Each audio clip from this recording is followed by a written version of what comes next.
এখন রেখা কি? রেখা হচ্ছে বিন্দুর চলার পথ। এই যে বিন্দুর চলার পথ, আর এই চলার পথকে মানে গণিতের ভাষায় বলে সঞ্চার পথ। সঞ্চার পথ মানে যে পথ দিয়ে বিন্দু চলে তাকে বলে সঞ্চার পথ। যে পথ দিয়ে বিন্দু চলে তাকে বলে সঞ্চার পথ। ওকে, আচ্ছা, তাহলে বিন্দুর চলার পথ বা সঞ্চার পথকে রেখা বলে। মানে ঘটনা কি দেখেন, এদিকে তাকান, সহজে বোঝেন। মনে করেন এটা একটা বিন্দু, এই বিন্দু যদি এখন সামনে চলা শুরু করে তাহলে যে জায়গা দিয়ে যাবে সেই জায়গাটাকে বলা হচ্ছে রেখা।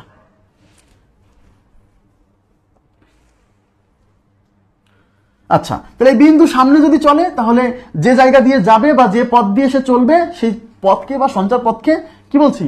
রেখা বলছি। তাহলে বিন্দু, একটা বিন্দু যদি চলতে থাকে, চলতে শুরু করে, তাহলে সে যে পথ দিয়ে যাবে সেই পথের নাম সঞ্চার পথ, আর যে পথটা সে রচনা করলো সেই পথটাকে বলা হচ্ছে রেখা। এখন বিন্দু যদি এরকম এরকম যায় তাহলে একটা বক্র রেখা তৈরি হবে, আর বিন্দু যদি এরকম যায় তাহলে একটা সরল রেখা তৈরি হবে। তাই রেখা হচ্ছে দুই প্রকার, সরল রেখা, বক্র রেখা। এটা ডিপেন্ড করবে বিন্দু কিভাবে চলতেছে তার উপর। তাহলে এই যে বিন্দু যদি সরল রেখায় চলে, সরল পথে চলে, তাহলে সরল রেখা তৈরি হবে। বিন্দু যদি বক্র পথে চলে তাহলে বক্র রেখা তৈরি হবে।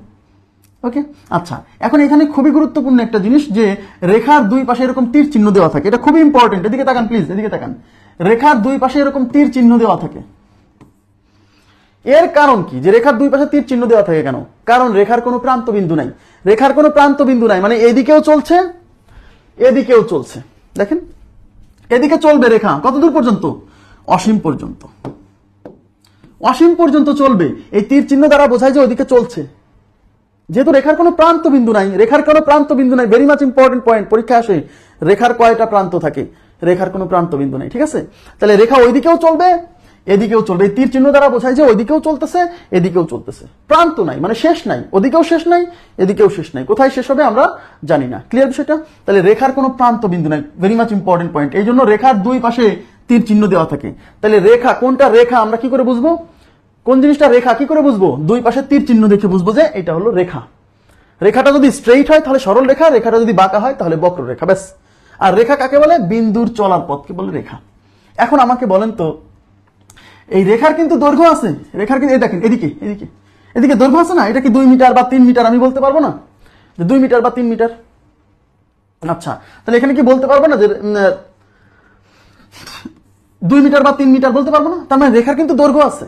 যেহেতু শুধু দৈর্ঘ্য আছে, এদিকেও নাই আবার উচ্চতাও নাই, তার মানে রেখার শুধু দৈর্ঘ্য আছে, শুধু দৈর্ঘ্য আছে।